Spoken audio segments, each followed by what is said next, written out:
Hello, j'espère que vous allez bien. Moi je suis trop heureuse, d'une part parce que il fait très très beau, d'autre part parce que je me suis coupé les cheveux toute seule et ce fut un succès, donc ouais, je suis contente. Donc aujourd'hui je reviens vous parler de quelque chose en fait d'assez simple. Dans la découverte de soi, il y a un moment donné où on rencontre des parts inconnues de soi forcément, c'est un peu l'idée, et on rencontre des parts d'ombre. Quand je dis ombre, c'est des parts qui sont cachées à notre conscience, qui ne sont pas conscientisées tout simplement. C'est toutes les parts de soi qui sont ignorées, refoulées, rejetées.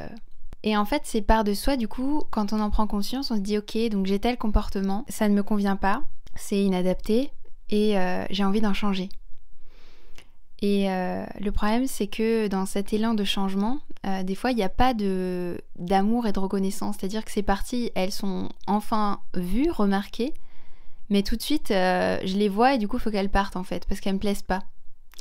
Et donc, il y a deux manières d'amorcer un changement. Soit c'est un changement dans l'amour et la compassion, soit c'est un changement dans la lutte contre soi et dans la honte en fait. C'est oh, non mais ça me va pas du tout, pourquoi est-ce que je fais ça, c'est honteux, c'est inadmissible. Donc c'est culpabilité, honte, pas de confiance en soi en fait, c'est oulala, je veux me défaire de ça tout de suite, je ne suis pas ça, je ne veux pas être ça, c'est hors de question. Mais en fait on est ça aussi, pour l'instant en tout cas. Et cette part d'ombre qu'on a rencontrée, elle ne demande qu'à être aimée. Toutes les petites parties blessées de soi ne sont pas des choses à annuler, à changer parce que elles sont merdiques. Toutes ces parts de soi, ce sont juste des manifestations d'un manque d'amour. Ce sont des manifestations d'un besoin de reconnaissance, d'être vu, d'être entendu, d'être accueilli. Toutes les parties que l'on souhaite changer de soi, ce sont des parties qui avant tout ont besoin d'être aimées en fait.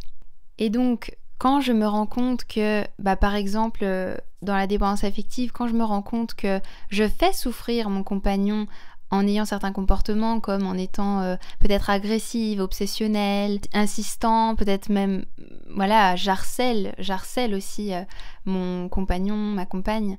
Quand je réalise que j'ai ces comportements-là et que je me prends un peu toute la culpabilité en pleine poire parce que je me rends compte que finalement non, c'est pas mon conjoint qui agit mal, qui m'ignore, qui me rejette, qui m'abandonne, c'est moi qui suis blessée et qui du coup fait les choses d'une manière qui ne rend heureux personne.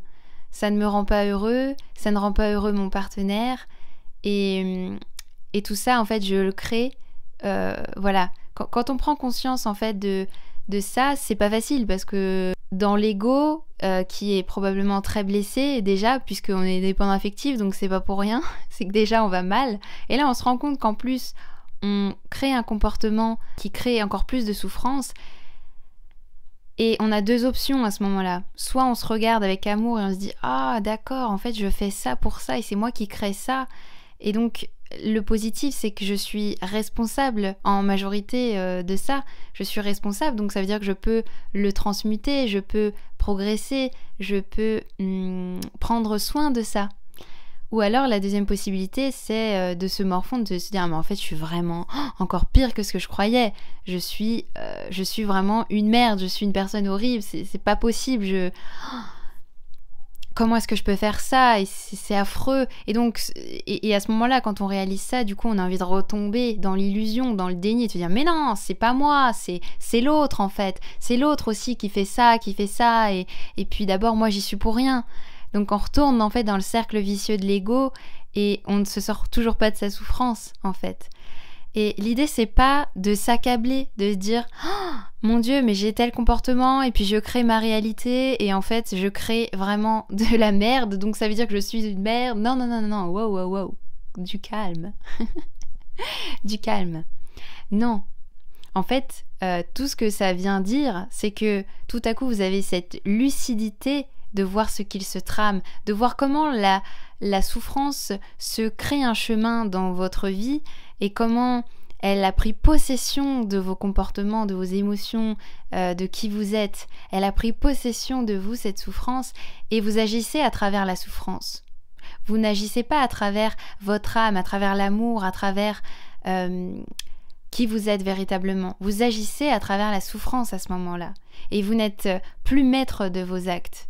Alors, cela ne veut pas dire que du coup tout est justifié et que en fait je souffre donc j'ai le droit de faire n'importe quoi. C'est pas ça. Ce que je veux dire c'est, puisque vous vous rendez compte maintenant que vous avez besoin de changer certains comportements, s'il vous plaît, ayez l'attitude positive à votre égard. Soyez fiers de vous. Vous pouvez être fiers de vous d'avoir pris conscience que il y avait ces parts ignorées de vous, qu'il y avait des parties très très blessées, très abîmées de vous qui vous font adopter les mauvais comportements dans le sens des comportements qui vous font souffrir et qui font peut-être souffrir votre entourage aussi. Et en fait, ça, c'est une grande fierté. Voilà, j'ai cette lucidité, je vois que y a un truc qui cloche en fait. Et c'est se dissocier de ça. Vous avez eu ces comportements, cette souffrance. C'est simplement votre enfant intérieur qui crie, qui exprime sa souffrance, c'est tout. Et c'est pareil pour les autres. Moi, c'est ce qui m'aide à pardonner, c'est d'avoir toujours conscience que l'autre agit sous l'emprise de sa souffrance quand il me fait du mal. Ou alors, il agit simplement et c'est moi qui reçois les choses de manière souffrante parce que je suis aussi sous l'emprise de ma souffrance. Donc il y a toujours comme ça, en fait, quand on se fait souffrir les uns les autres, c'est que l'ego de l'autre parle à notre ego, que la partie blessée de l'autre parle à notre partie blessée. Personne ne cherche à mal, tout le monde fait du mieux qu'il peut. Ça, c'est le principe pour moi de la compassion. Du coup, en sachant que l'autre est toujours souffrant et que moi je suis souffrante aussi, eh bien, à partir de là, je peux me prendre dans les bras, embrasser ces parties blessées de moi qui s'expriment à travers cette douleur et ces comportements et ces émotions douloureuses et avancer avec ça, mais m'accompagner là-dedans. Quand il y a un enfant qui fait une crise de nerfs, une crise de colère, si on réagit en fait avec la peur du regard des autres, parce que voilà, on est dans un supermarché et puis en plus on se dit qu'on est un mauvais parent et que c'est pas normal que notre enfant ait crie, qu'on n'arrive pas à répondre à ses besoins, blablabla, je ne sais pas quoi. Je n'ai pas d'enfant, hein, je suis mal placée pour parler de ça, mais moi je suis une bonne mère pour moi-même, je suis un bon père pour moi-même et donc je prends souvent cette image de prendre soin d'un enfant même si je n'ai pas d'enfant. Bref. Ce que je veux dire, c'est que voilà, si on réagit en fait avec l'ego, la peur, on va mal réagir avec cet enfant, probablement qu'on va lui dire non, arrête, on va se mettre à lui crier dessus, il va encore plus pleurer, ou alors on va ignorer son émotion, on va le menacer, lui dire si tu t'arrêtes pas, t'auras pas de dessert, je sais pas quoi. Et en fait, quand on est dans le recul et dans la sagesse, on se dit ah bah en fait oui, ce que j'aurais dû faire en fait c'est voilà. Là il est en colère, de toute manière il sera pas capable d'entendre ma morale, ma sagesse à ce moment-là. Soit je le laisse vivre son émotion, se calmer en lui expliquant que peut-être je suis un peu mal à l'aise, mais que parce qu'on est dans un supermarché et que j'aimerais bien qu'il se calme et qu'on pourra discuter de ça ensemble et que je comprends sa souffrance. Peut-être, je sais pas hein, quelle est la meilleure option. Ce que je veux dire, c'est que y a un comportement qui est peut-être plus sage qu'un autre, on va dire, qui est plus dans la réaction aimante et dans la compassion pour cet enfant, plutôt que dans le rejet, la peur, la honte, la culpabilité et tout ce bazar-là qui appartient au mauvais mental et à l'ego. L'idée, c'est quand on se rend compte qu'il y a cet enfant intérieur qui pleure, qui hurle, qui fait peut-être aussi des caprices, qui se plaint, qui se morfond à l'intérieur de soi, et bien plutôt que de le juger, de le menacer, d'essayer de le faire disparaître, de lui dire mais va dans ta chambre, allez, laisse-moi tranquille, et d'avoir ce genre de comportement très dur et rejetant, puisque de toute manière ça ne fonctionne pas et que cet enfant n'arrive pas à se calmer et qu'il continue du coup à faire des crises de nerfs parce qu'il n'est pas entendu, à avoir des crises de larmes, à être capricieux, être immature et tout ce qu'un enfant peut être aussi, eh bien je vais prendre dans les bras cet enfant qui m'appartient, je vais être une bonne mère pour cet enfant, un bon père pour cet enfant, je vais le protéger, je vais l'envelopper de mon amour et de ma compassion, lui dire mais tu sais, je t'aime, je sais que c'est difficile pour toi.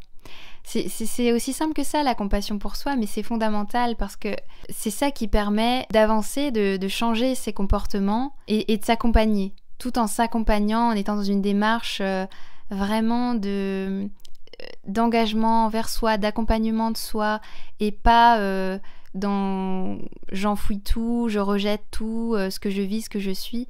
Voilà. Donc, ayons la bonne attitude. Au début, je parlais de ce moment où j'ai eu le déclic. En fait, j'ai eu ce déclic, c'est tout simplement, en fait, il n'y a personne d'autre qui va me prendre par la main. Et en fait, il y a cet enfant-là qui crie à l'intérieur de moi, qui n'est pas entendu. Et pour que ça marche, j'ai vraiment besoin de le consoler.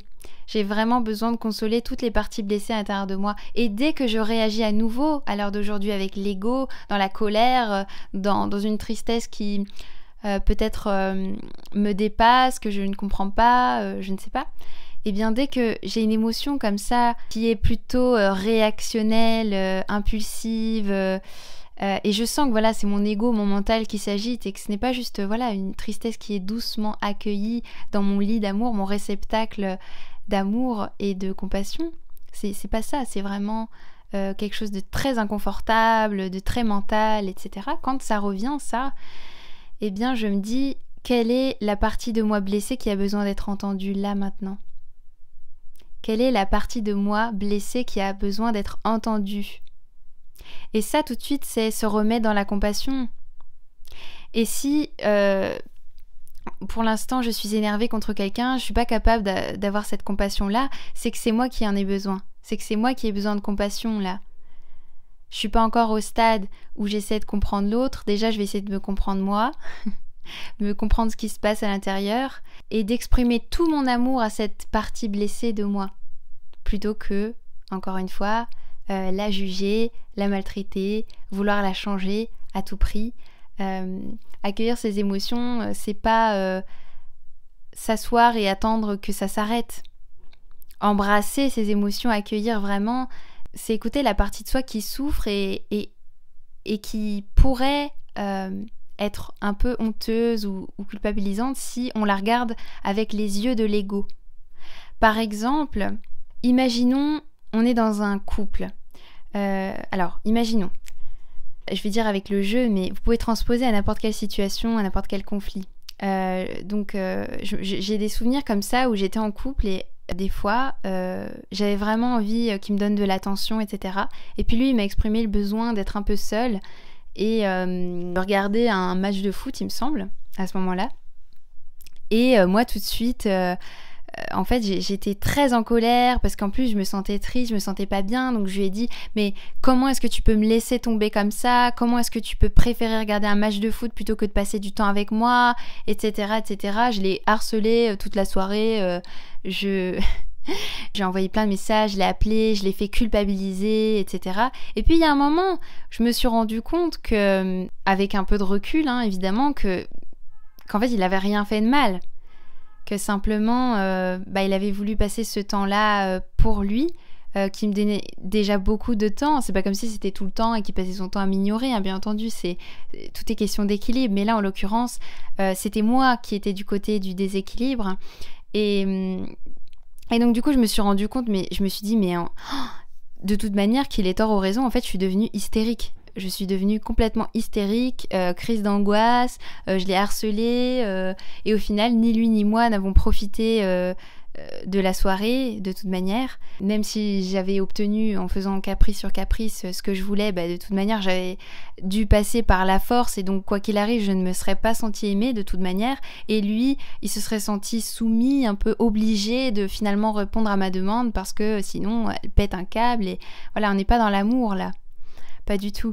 Et donc quand j'ai réalisé que j'avais eu ce comportement-là qui était un peu honteux, parce que je m'étais mis vraiment dans tous mes états, j'avais pleuré, j'avais vraiment dit des choses méchantes, je l'avais fait culpabiliser, etc. Et j'étais dans toute ma vulnérabilité, dans toute ma souffrance, complètement dans la réaction, l'impulsivité, bien loin de ma sagesse et de l'amour à ce moment-là. Et donc le lendemain on se réveille, on se dit mais qu'est-ce que j'ai fait en fait, c'est un peu c'est n'importe quoi.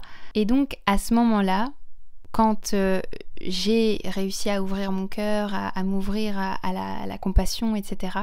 Eh bien je me suis simplement dit oh mais en fait là il y a vraiment quelque chose à soigner à l'intérieur de moi, il y a vraiment quelque chose qui demande à être entendu, réparé, cajolé, embrassé, chouchouté. Et donc, si je réagis avec l'ego, je me dis oh, mais c'est hyper honteux, c'est n'importe quoi, je suis devenue hystérique, mais comment est-ce que je peux faire ça? Je suis vraiment une personne horrible, mon Dieu, mon Dieu. Voilà, ça c'est regarder la chose avec les yeux de l'ego. Si je regarde les choses avec les yeux de l'amour et de la compassion, je me dis dis donc, il y a une grosse souffrance qui a besoin d'être entendue. Il y a vraiment cette partie de moi là qui est en manque d'amour, c'est très visible. Et donc, ça n'empêche pas après de s'excuser. Moi, après, je me suis beaucoup excusée de mon comportement auprès de mon ex. Et puis, même après, en fait, je l'ai beaucoup remercié pour sa patience avec moi et pour ce qu'il m'avait apporté. Je dis pas que ça a été parfait de son côté non plus, mais simplement, voilà, j'ai reconnu sa part de patience, d'indulgence, de compréhension, d'amour, voilà. Et donc je l'ai beaucoup remercié pour ça, mais je l'ai remercié sincèrement. Je ne l'ai pas remercié pour moi me justifier, me dire je sais à quel point je suis nulle, toi t'es merveilleux, pas du tout. C'était vraiment pour reconnaître sa part à lui. Et moi je me sentais aussi fière d'avoir affronté tout ça et d'avoir survécu à tout ça et de reconnaître la part blessée en moi. C'est je m'excuse de t'avoir fait souffrir, je suis vraiment désolée de t'avoir fait souffrir, mais j'ai fait du mieux que je pouvais. Enfin c'est pas mais, c'est-à-dire je me suis excusée auprès de lui sans mais, sans me justifier, je me suis excusée. Par contre en moi je savais que j'avais fait du mieux que je pouvais. Avec toute la souffrance qui m'habitait, j'ai fait du mieux que je pouvais à ce moment-là. Donc, je peux lâcher prise, je peux me pardonner et surtout écouter tous les messages que ces comportements-là, que ces situations-là ont à m'apporter. Donc, s'il vous plaît, si vous souhaitez entrer dans l'autocompassion envers vous-même, dans un amour pour vous, je ne pourrais vous conseiller qu'une seule chose, c'est essayez de vous regarder comme vous regarderiez un enfant qui est en souffrance, comme vous regarderiez quelqu'un qui est en profonde souffrance là face à vous, que ce soit physique, émotionnelle, peu importe, et qui est dans toute sa vulnérabilité, dans toute sa nudité, et qui se dévalorise et qui se dit mais qui se sent tellement mal de faire ce qu'il fait, mais qui peut pas faire autrement. Il est dépassé par sa souffrance. On a tous eu des moments comme ça où on a été dépassés par notre souffrance. Il y a toujours eu des personnes autour de nous qui nous ont fait énormément souffrir parce qu'ils étaient eux-mêmes dépassés par leur souffrance. Et donc, quand on a conscience de ça, on peut prendre du recul et se dire « Ok, peut-être je suis pas prête à vivre une relation comme ça avec cette personne, mais je comprends qu'elle souffre. Et donc, je peux lui pardonner. Pour autant, cela n'empêche pas après d'exprimer mes limites et de simplement m'éloigner de cette personne si j'en ai besoin. C'est pareil avec soi-même. C'est pareil avec soi-même dans le sens où je peux me pardonner d'avoir ces comportements-là. Je peux me pardonner d'avoir fait souffrir des personnes. Et la première personne que nous faisons souffrir, c'est nous-mêmes, hein, bien entendu. Donc je peux me pardonner ça. Je fais du mieux que je peux chaque jour et je progresse chaque jour. Donc, je me pardonne et en même temps, je suis aussi capable de prendre conscience que là, ça ne me va pas, ce comportement-là, et que j'ai besoin de transformer, de transmuter ça. Et comment on fait? En envoyant de l'amour. En envoyant de l'amour à cette partie blessée. Et comment on envoie de l'amour à cette partie blessée? En prenant le regard de l'amour et non pas en prenant le regard de l'ego.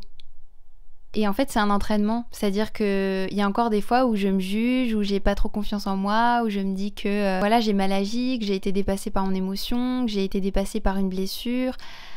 Et voilà, et il y a juste un moment où je reviens à ça, je reviens dans l'amour, je m'apaise et je sais que, mais quelle est la partie blessée là en moi pour que je réagisse comme ça, pour que j'ai aussi peur, pour que je me sente aussi mal en fait, pour que j'en veuille autant à la personne aussi. Parce que la rancœur envers quelqu'un est juste le témoignage d'une souffrance qui nous appartient, à mon sens en tout cas. Voilà, je voulais juste vous partager ça. Prenez ce qui vous parle, laissez de côté ce qui ne vous parle pas. Et j'aimerais beaucoup, si vous le voulez bien, que vous partagiez avec moi en commentaire vos ressentis, vos impressions par rapport à ce que je viens de partager. C'est super important de pouvoir partager cette vidéo, partager ensemble autour de ce sujet pour tous ensemble développer l'amour de soi et la compassion. Donc je vous fais plein de bisous et prenez soin de vous, prenez soin de votre ombre, prenez soin des parties blessées de votre âme et allez rencontrer votre lumière.